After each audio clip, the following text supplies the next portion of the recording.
Narito po ako, si Samantha May Barola, para mag-ulat tungkol sa magandang tanawin sa Bicol at Pangasinan.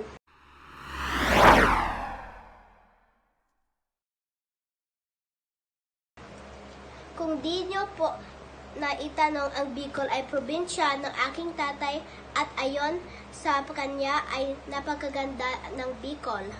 Isa sa pinakakilalang tanawin at talagang puntahan ng mga turista ay ang Mount Mayon. Will soon grow from the barrenness of trees, and all will be alright inside. Ang Mount Mayon ay kilala dahil sa kanyang pagiging perfect.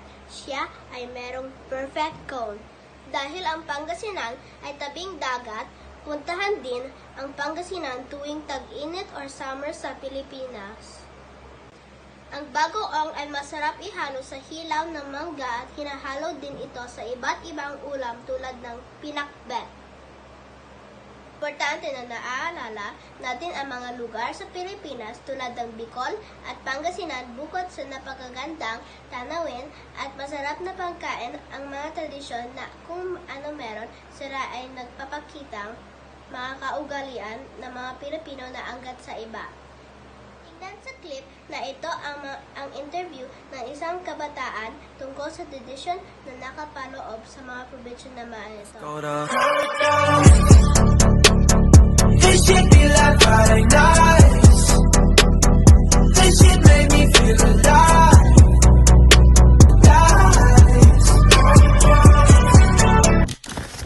Ang probinsya ng tatay ko ay Bicol.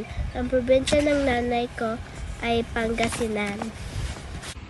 Ang wikang ginagamit ng tatay ko sa kanilang lugar ay Bicolano. Ang wikang ginagamit ng nanay ko sa Pangasinan ay Ilocano. Ang tradisyon ng kilala ko sa probinsya ng aking tatay ko ay pagmamano sa ibang matanda. Ang probinsya ng nanay ko ay may tradisyon pagtutulong sa kapwa.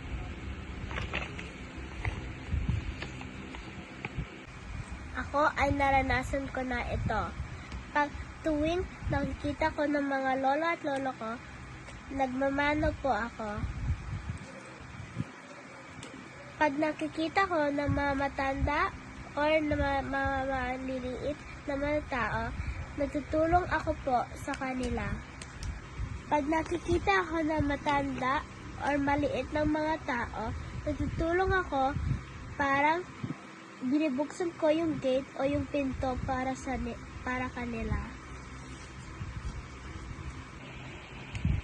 Mahalagang tatandaan ang tradisyon ng pamilya ko para hindi makalimutan at maipapasa sa susunod na henerasyon. Maraming salamat po.